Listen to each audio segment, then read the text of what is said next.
Misiología, el estudio es uno de los brazos de teología o estudios de la palabra de Dios, estudios organizados. Misiología es obvio, trata con el estudio de misiones en el mundo entero. Hay tres brazos a estos estudios. La misión local sería aquí en Houston, sería donde ustedes viven, donde ustedes trabajan, donde ustedes compran. La misión nacional sería los Estados Unidos y obviamente para nuestros países también. La misión transcultural saliera fuera de nuestros países, nuestras ciudades, fuera a otros continentes.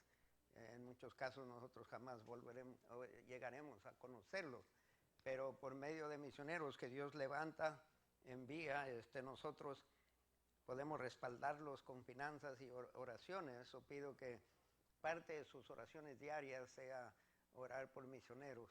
No tiene por qué conocerlos, Dios los conoce, Dios sabe dónde están sus hijos.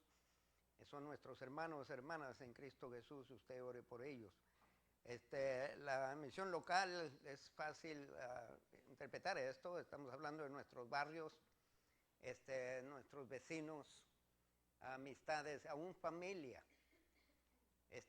Y las misiones nacionales, como les dije anteriormente, es la nación de donde vivimos. Y la transcultural es fuera del país, otros idiomas, otras culturas, otras gentes, tribus, pueblos, extraños para nosotros. El misionero es alguien que Dios llama. Sin embargo, la obra misionera no es solamente un llamado de Dios, pero también es un deber de cada uno de nosotros. Nosotros le llamaríamos, entre comillas, evangelizar, compartir tratados, pero esa es la obra misionera, de llevar el evangelio a otras culturas, a gente que no conocemos. Pero no podemos olvidar que muchas veces nuestra propia familia es un campo misionero. Tenemos muchos aquí familiares, hermanos, tíos, cuñados, etcétera, que no son cristianos. Hay que orar por ellos. Tenemos la tendencia, y lamentablemente según las estadísticas, comprueba que muchas veces los misioneros se van a otros países, les gusta, y ha habido misioneros que salen de aquí solteros, se encuentran con alguien de allá, y varios misioneros que nosotros respaldamos se han casado con mujeres de otros países, y ya se quedan allí. Y lo triste es que ustedes y yo, ¿cuántos de aquí nacieron en los Estados Unidos? Creo que usted nació en Puerto Rico, no es Estados Unidos. es territorio de los Estados Unidos. Aquí están mira, aquí nació en los Estados Unidos. Todos los demás somos de otros países. Ok. El problema que veo es que, bueno, déjenme preguntar aquí, ¿quiénes de ustedes salieron de sus países por crisis económicas? ¿Quiénes de aquí salieron de sus países porque la policía los andaba? No levanten la mano. ¿Cuántos de ustedes aquí salieron de sus países por el peligro de una guerra o temían por su familia? Hay varios aquí, El Salvador. Ahora, ¿cuántos de ustedes creen que están aquí porque ustedes quisieron? ¿Por qué creen que Dios bendició a este país? Un americano predicándole a un grupo de hispanos les rogó, llorando. Dijo, ustedes que vienen de otro país y llegan aquí como cristianos, hijos de Dios, no se olviden que una de las razones por qué llegaron a estas fronteras y Dios los permitió entrar y no murieron en las fronteras, sino están aquí donde están, no se olviden que son hijos de Dios. Porque las estadísticas prueban, hermanos, que muchos cristianos llegan a estos países y después de tiempo empiezan a ser bendecidos, a tener negocio, a comprar sus casas, les arreglan papeles, o aunque no les arreglen, y se olvidan de evangelizar. Y esa es una de las tragedias, que como iglesia estamos preocupados por el mundo entero y este país va de peor a peor.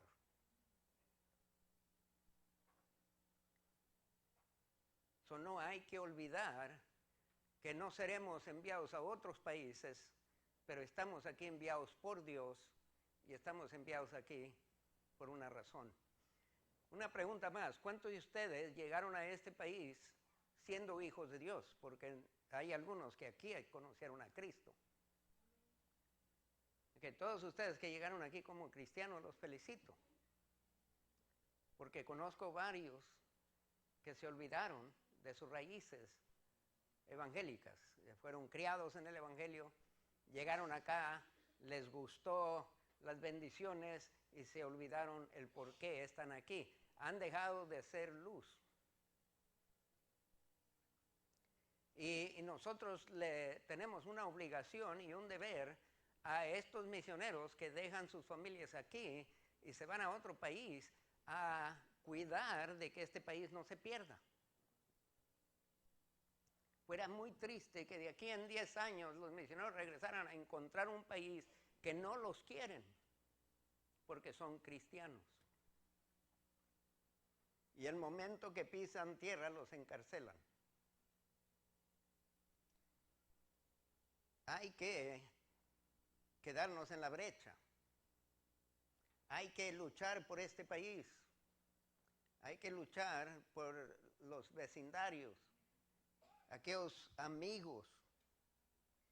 Según una organización que se han encargado de reclutar personas para las labores misioneras en diferentes iglesias, de diferentes denominaciones, no se concentra en una denominación, pero esto es lo que ellos dicen que buscan en una persona, para poder reclutarlos, entrenarlos y luego mandarlos a diferentes lugares. Uno de los problemas más grandes que tienen es financiarlos. En muchos lugares, la mayoría de los lugares, hay países que no van a permitir que un extranjero trabaje. Eso quiere decir que los que lo envían tienen que respaldarlo. Y esta organización en últimos años ha estado bajando la cantidad de respaldo económico que están recibiendo. Por consecuencia han tenido que detener sus esfuerzos de enviar misioneros. Pero hay 5 cosas que ellos hacen para preparar a un misionero, o cosas en que los entrenan, los preparan, los educan, los instruyen. Para ellos es importante que haya una profunda experiencia de salvación. La persona tiene que saber que es salvo, por qué es salvo, de qué lo salvó Dios, porque en muchos países va a haber tremendas tentaciones que aquí no confrontan. Misioneros que han ido a Francia, allá hay libertinaje en las teles, en todo eso, y este país se está convirtiendo rápidamente en un país,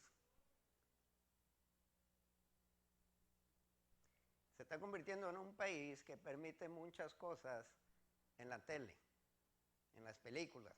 Me da coraje que la mayoría de las películas con sexualidad son jóvenes, y con la facilidad que lo hacen. Y hasta una película cristiana que fui a ver al teatro, una de las jóvenes cristianas, universitaria, estudiante, viviendo con el maestro, que era como 20 más años de edad de ella. Ese no es lo que me preocupa. Lo que me preocupa es que viviendo con este maestro, que era un ateo, que no creía en Dios, fuera de matrimonio, y ella evangelizando en las calles. O sea que el mismo cristianismo no ve eso como adulterio o fornicación. Y tiene que haber una experiencia profunda de salvación, de qué nos salvó y qué se permite y qué no se permite para el cristiano, porque en otros países está más relajada la situación sexual. Tiene que tener un profundo conocimiento de las Escrituras, que va a ser su herramienta principal.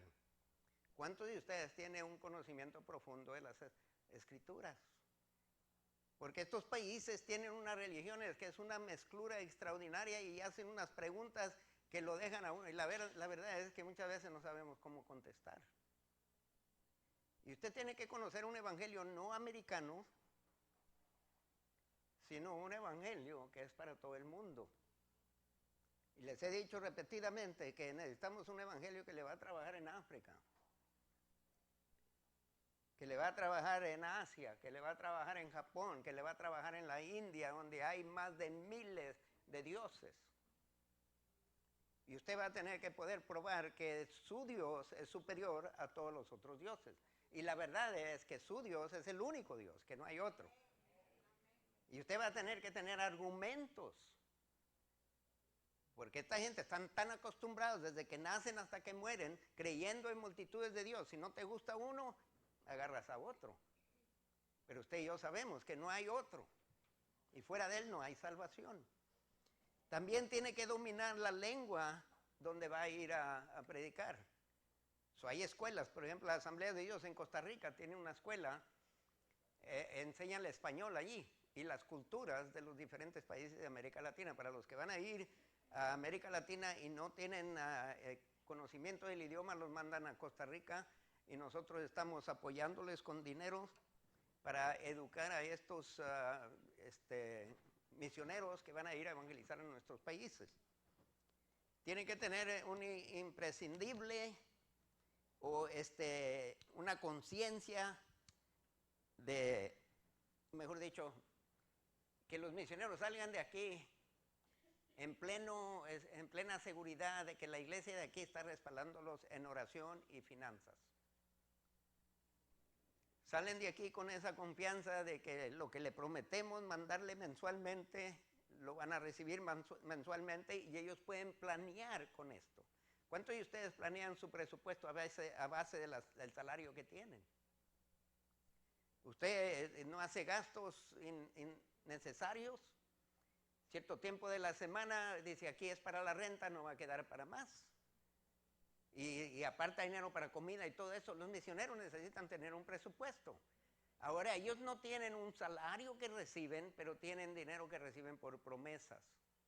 Usted y yo, ya que nos prometemos a algo, la iglesia acepta esa promesa.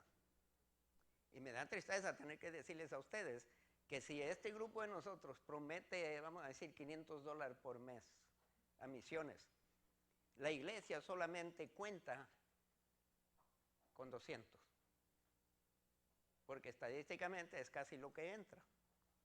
Hay mucho entusiasmo en tiempo de las convenciones de misiones, pero despuesito de poco tiempo el dinero deja de entrar. Y hermanos, si usted hace una promesa delante de Dios, ¿usted cree que Dios espera que la cumpla?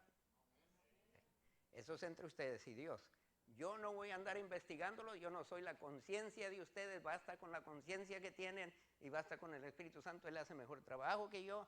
Yo prefiero mantenerme amándolos a ustedes en lugar de estar regañándolos todo el tiempo, aunque regañar es parte de amar. Gracias, hermano. Para los poquitos que dijeron así. La población de hoy, la población mundial, y escuche esto porque esto me alarma. ¿Cuántos de ustedes creen que la venida de Cristo está cerca? Estamos lejos de cumplir con el objetivo. Estuve tratando de hacer una investigación y tiene que comprender que la Iglesia Católica tiene su porcentaje que ellos consideran evangélicos. Y para ellos evangélicos son católicos. Pero ustedes saben que el evangélico para nosotros es muy diferente. No anda doblando rodilla a cualquier estatua. La mera verdad no lo duebla a ninguna estatua. Solamente al Señor Jesucristo. Dice, la población de hoy estamos aproximadamente 7 billones de gente. Es una cantidad que si se pusiera a contar centavitos, usted muriera contando centavitos para llegar a 7 billones. De los 7 billones, según estadísticas, no sé qué tan seguras porque no tuve tiempo para empezar, pero solo el 34% se considera ser cristiano. Me dice a mí que hay como 4.5 billones de gentes que no son cristianos en este mundo. Y hay lugares, hay 7,000 grupos de personas. Un grupo de personas es identificado por idioma, por cultura, por la geografía o localidad. Y hay 7,000 grupos de personas que solamente contienen 2 personas cristianas por cada 100. Que no es nada. Ahora, en el Evangelio según San Mateo dice que el Evangelio se va a predicar a toda criatura. ¿Qué tanto nos falta? A dejar de hablar de la venida de Cristo y a concentrarnos en evangelizar. Porque es la voluntad de nuestro Padre que nadie se pierda. Ahora, hay otra estadística que también me alarma, y esta viene de las Asambleas de Dios. El 80% de las iglesias, 80% por cada 100 iglesias en los Estados Unidos, solo 20 iglesias, por cada 100 iglesias, solo 20 iglesias están dando a misiones. Dentro de la iglesia, solo 30 personas de cada 100 están dando para misiones. ¿Acaso eso no explica por qué hay tan poco cristianismo en el mundo entero?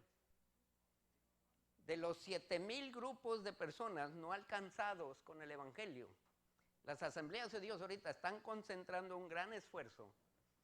El Departamento de Misiones Mundiales están en este preciso momento, ya enviaron misioneros, están enviando material, están traduciendo el idioma o las Biblias al idioma de esos grupos.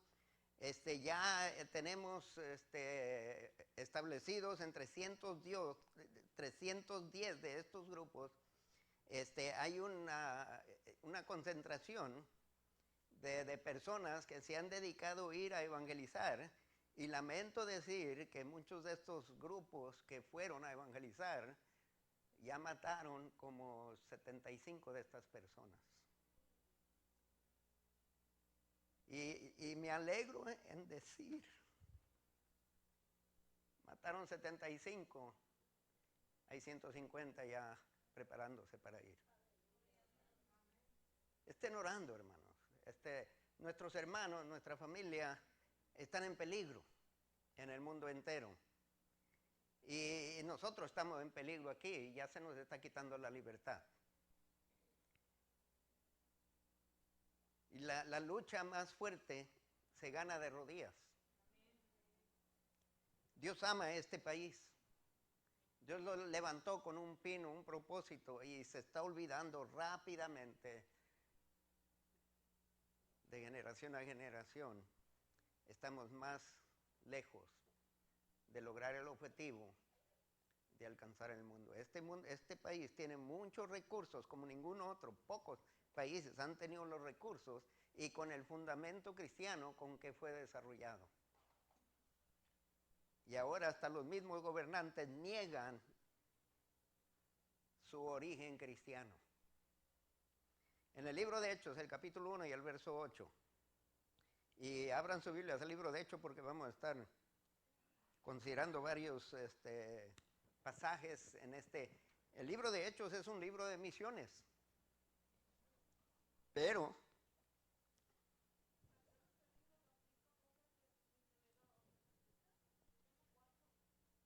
no dije 5. Conocimiento de la cultura y de las leyes y costumbres, esa no la mencioné, ese es el número 4. Dominio de la lengua y conocimiento de la cultura, y lo que dije al último, que es importante que ellos se vayan confiando en nuestras oraciones y finanzas. Ese fue número 5. Porque si uno se va y no tiene la menor idea cómo va a comer cuando llegue allá, va a tener una preocupación, concentrándose en alimentarse, porque si no consigue qué comer, tampoco consigue cómo predicar, porque pronto lo van a estar sepultando. Okay, el libro de Hechos 1:8 es un verso muy conocido por los pentecostales, pero dice, pero recibiréis poder cuando haya venido sobre vosotros el Espíritu Santo y me seréis testigos en Jerusalén, en toda Judea, en Samaria y hasta lo último de la tierra. Este verso explica todo el libro de Hechos. Este verso debe de ser un verso que explica la existencia de este grupo, de este ministerio hispano. Desde el principio, la iglesia tenía un concepto de esto, pero tenía un concepto muy equivocado. Por ejemplo, no creían que el evangelio era para los gentiles. Solo creían que era para los judíos. Es como nosotros, ustedes que vienen de El Salvador, ustedes que vienen de Honduras, yo que vengo de México, yo me concentro en evangelizar puros mexicanos. Ustedes puros hondureños, puros salvadoreños. Pero es lo que estaban haciendo en aquel entonces. Los judíos, porque fue toda la iglesia consistía de puros judíos de diferentes partes del mundo, se concentraban en evangelizar a judíos. Cuando ellos interpretaban el capítulo 1 y el verso 8, y dice, seréis testigos en Jerusalén a los judíos, en toda Judea a los judíos, en Samaria a los judíos, hasta lo último de la tierra a los judíos, porque los judíos estaban desparramados. En el capítulo siguiente, el capítulo 2, en el verso 17 al 18, en la prédica de Pedro. Y digo esto porque muchas veces usted puede leer las escrituras, leer los versos relacionados con misiones e interpretarlo mal. La iglesia primitiva lo hizo. En el libro de Hechos, capítulo 2, versos 17 al 18, cuando Jesucristo dijo, de tal manera amó Dios al mundo, ellos pensaron, al mundo lleno de judíos. En el libro de Hechos, capítulo 2, está predicando Pedro, y les dice, en los postreros días, dice Dios, derramaré de mi espíritu sobre toda carne. Sobre toda carne no quiere decir carne judía, ni mexicana, ni hondureña, ni salvadoreña. Sobre toda carne. No importa dónde viva, quién es, qué color, qué alto, qué chaparro. Derramaré mi espíritu sobre toda carne. Este es el deseo de Dios. Esta es la promesa de Dios. Y vuestros hijos y vuestras hijas profetizarán. No está limitado a esta generación. En la obra misionera es para todas generaciones. Nosotros tenemos que tener el cuidado de impresionar a nuestras hijas y a nuestros hijos de que ellos también tengan ese corazón de misiones. Alguien lo tuvo para que usted fuera salvo. Nosotros tenemos que tener eso y no tenemos que creer que va a ser automático, no. Misiones no es automático. La persona tiene que responder y tiene que enseñársele. Por algo tenemos la Biblia y por algo la Biblia habla mucho de compartir el Evangelio y desparramar el Evangelio, porque quiere decir que la gente automáticamente no lo va a hacer. Tenemos la tendencia que si no me molesta, no, ¿para qué meterme? Mejor me callo. Pero si el pecado llega a sus puertas, un día va a entrar a su casa.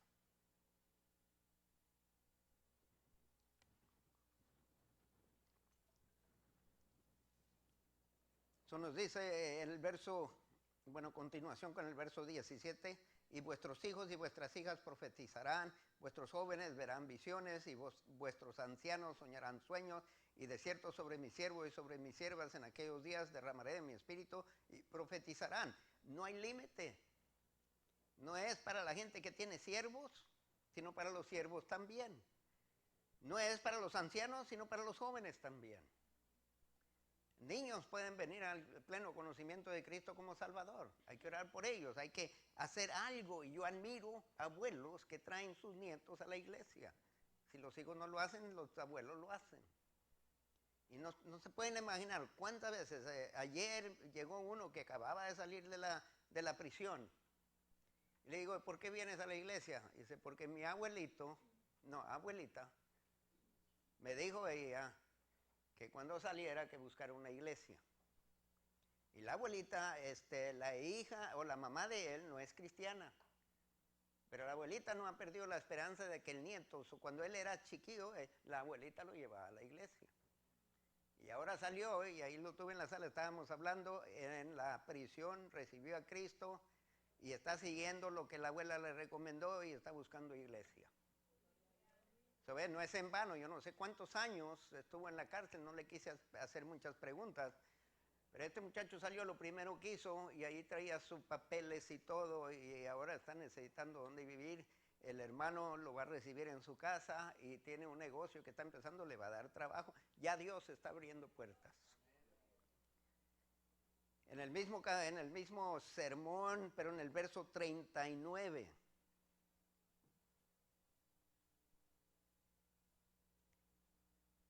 Y esto es lo triste, que Pedro lo predica, pero no lo practica.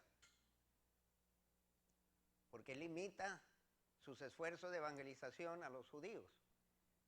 Más o menos aceptó a los samaritanos. Dice en el verso 39, dice, porque para vosotros es la promesa y para vuestros hijos y para todos los que están lejos, para cuantos el Señor nuestro Dios llamare. Allí abarca a todos. Para cuantos el Señor nuestro, no es decisión mía de quién debe de recibir el llamado de Dios, es decisión de Él, no de nosotros.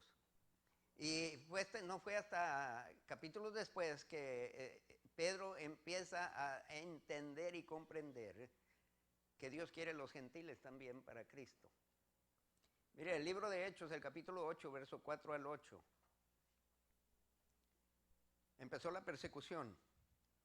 Dios tuvo que usar la persecución para que los hondureños mexicanos llegaran a los Estados Unidos. No necesariamente fue así. Pero así como nosotros fuimos desparramados por X razones, así la iglesia fue desparramada. Y nos dice allí el capítulo 8, verso 4 al 8, pero los que fueron esparcidos iban por todas partes anunciando el evangelio. No eran apóstoles, todos. La mera verdad, los apóstoles se quedaron en casa.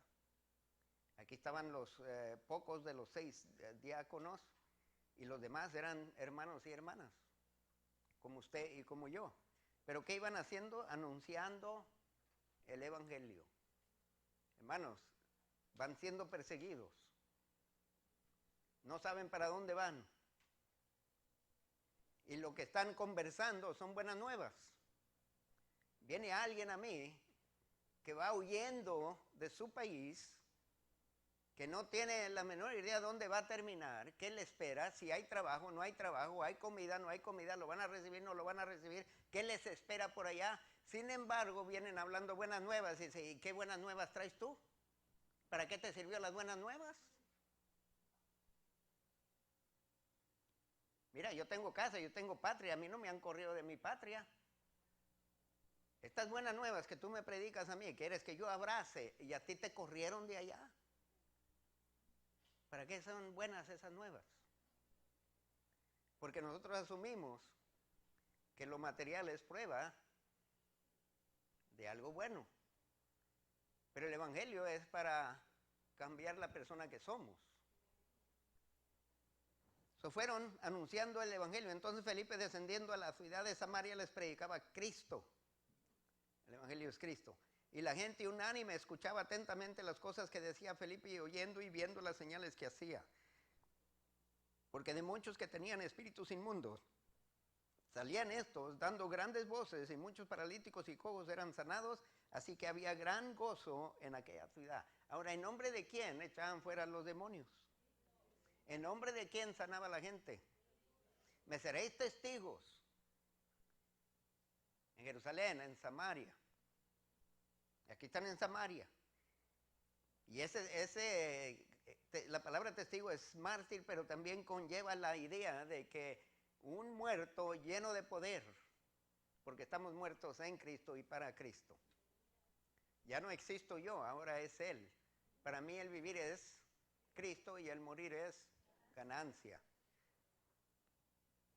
En el capítulo siguiente, el verso 31, y todo el libro de Hechos, hay muchos más versos. Ustedes lean el libro de Hechos y vayan marcando todo lo que habla de compartir el evangelio y está repleto.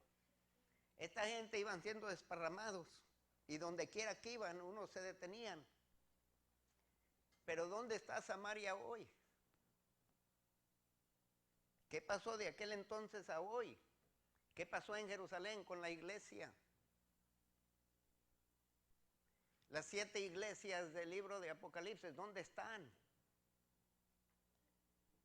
¿Por qué? Porque de una generación a otra va perdiéndose el entusiasmo por evangelio. ¿Sabe por qué? Porque nos vamos acomodando en la vida, en el estilo de vida, y vamos dejando de preocuparnos por otro. Y dejamos de perder de vista que estamos aquí como peregrinos, vamos de paso. Nuestro destino es eterno y allá está nuestra morada. Pero nos gusta con lo que Dios nos bendice y nos relajamos. Y la siguiente generación pierde ese fervor, esa pasión por ganar almas. Porque los hijos no lo ven en nosotros. Y entre más nos distanciamos de nuestra salvación, más frío nos convertimos. Y el espíritu tristemente empieza a apagarse. Porque nadie apaga el fuego del Espíritu Santo, pero empieza a apartarse. Porque le damos menos y menos preferencia. Pero en el libro de Hechos tenemos el privilegio de ver lo que la iglesia puede ser. En el capítulo 9, verso 31 dice, entonces las iglesias tenían paz por toda Judea. ¿Por qué? Porque Pablo fue alcanzado para Cristo. Se acabó la persecución, nadie más se atrevió a levantarse.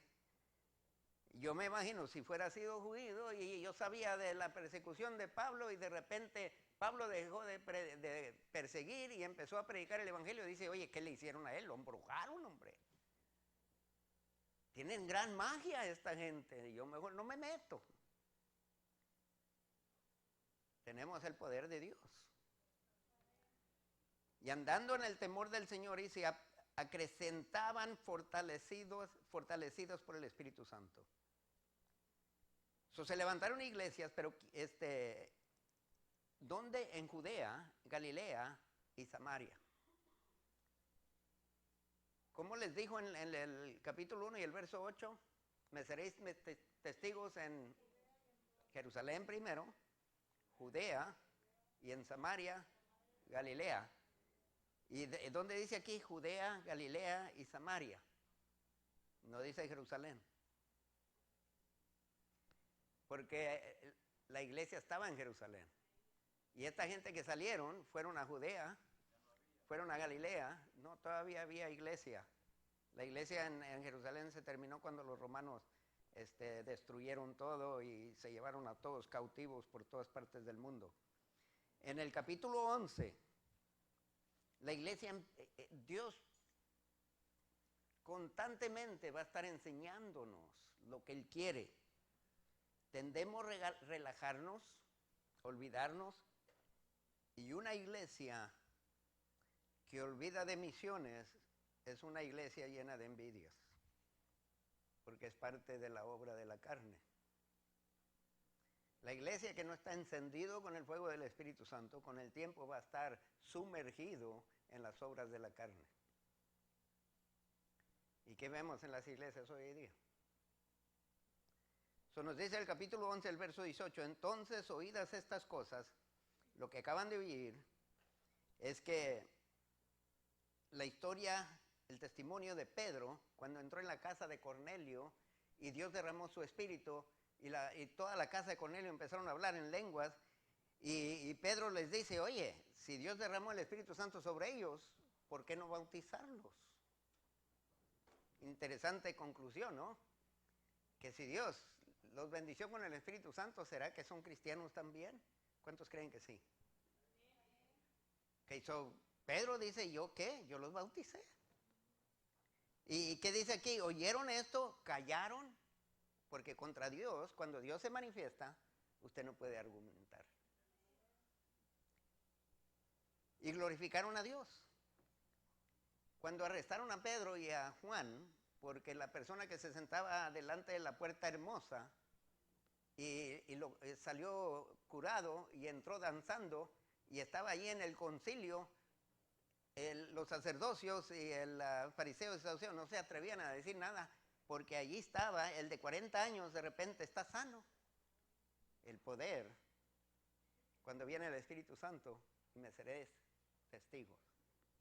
No evita la persecución, pero Dios se va a comprobar. Aquí hay algo extraordinario presente y no es este ser humano.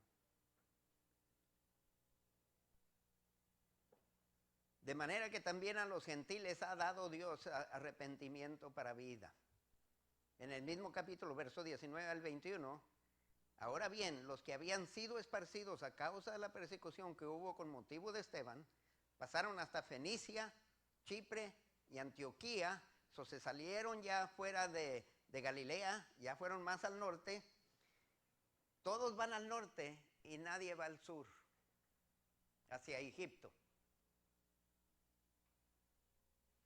Y nadie va cruzando el río Jordán hacia India.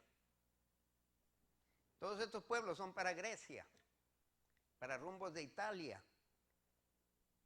Y dice, y no hablando a nadie la palabra, sino solo a los judíos. Cuando ustedes llegan a un país extra, cuando llegaron aquí, ¿cuántos de ustedes buscaron gente de su pueblo, sus familias primero? Yo no. Hay algunos que vienen aquí y no tienen a nadie. Pero por mayor parte, ¿cuántos de ustedes buscan a alguien de su patria? ¿No les gustan la comida mexicana o se buscan comida hondureña? Y como hay tantos matrimonios mezclados, ahora hay restaurantes salvadoreños con tacos. Ahora hay de todo, hasta hamburguesas.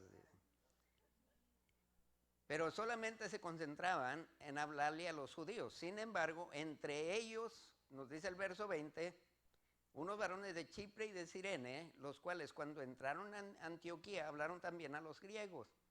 Y de ahí se levantó una iglesia y de esa iglesia Dios envió a Pablo y a Bernabé. Y lo que estoy queriendo decir con esto es que esta gente estaban siendo desparramados y la mayoría de ellos no se quedaron en un lugar, siguieron caminando, llevando el evangelio, dejando iglesias. No eran apóstoles. No eran apóstoles. Y la mayoría de ellos, el 98 punto, quién sabe qué, no eran ni diáconos. Eran gentes. No eran maestros de escuela dominical, no eran directores de la guardería de niños, no tenían ni eran ujieres. No colectaban el dinero porque el dinero lo traían y se lo daban a los apóstoles y luego a los diáconos. No tenían ujieres para colectar, no tenían ujieres guardando las puertas. Esta gente eran gente, cristianos que habían nacido de nuevo, que habían sido indoctrinados por las prédicas de los apóstoles y ahora están saliendo y ellos están levantando iglesias sin haber asistido a un instituto bíblico para aprender cómo levantar una iglesia. Pero lo estaban haciendo. ¿Por qué? Porque tenían ganas de ver gente salva. Y estaban evangelizando y poco a poco salieron fuera de las fronteras de los judíos, de la cultura judía, y empezaron a alcanzar a otros. No se cansaban. Y según acusan más adelante, estos que alborotan al mundo entero, todavía no llegaban al mundo entero. Pero esa era la impresión que daba, que parecía que donde quiera que viajaba, habían cristianos allí, agresivamente evangelizando y orando por gente, y gente quedando libres de demonios, y gente sanando. El Espíritu Santo no ha cambiado. Son los que han cambiado, somos nosotros. La palabra no ha cambiado. Lo que ha cambiado es que no la predicamos o no la conocemos o no estamos seguros. Falta mucho mundo para evangelizar. Y donde quiera que estemos, a no concentrarnos en evangelizar el mundo entero y nos olvidamos de evangelizar nuestro barrio.